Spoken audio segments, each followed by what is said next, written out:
Avant que ton pouce ne décide de zapper, accorde-toi encore quelques hésitations. Ce soir, je ne vous parle ni d'un livre, ni d'un nom, ni d'une loi. Je vous emmène à la rencontre du soleil. Bonsoir, je suis le poète amoétique, et voici.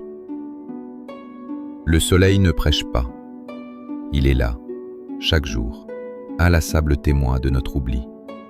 Il ne parle pas, il n'écrit pas, il ne convainc personne. Il suit simplement la route que le temps lui a tracée, sans jamais s'en détourner. Et nous crions à l'aveugle, nous rions de ceux qui croient, nous jetons des nuages au visage de la lumière, des doutes lourds comme la haine, des orages pleins d'orgueil. Mais lui, le soleil, ne réplique pas. Il traverse les cieux avec la patience d'un prophète oublié. Il éclaire même ceux qui le maudissent, car la foi véritable n'est pas une étiquette. Elle ne tient ni à un livre, ni à un nom.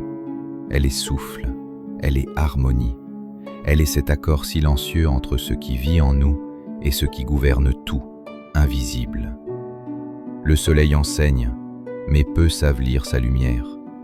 Il réchauffe les cœurs fertiles et consume les âmes arides comme un désert sans ombre. Car trop de lumière, sans humilité, devient feu, fanatisme, dévastation. La foi se respire comme le jour, à la juste mesure. Mais nous voulons posséder ce qui ne nous appartient pas.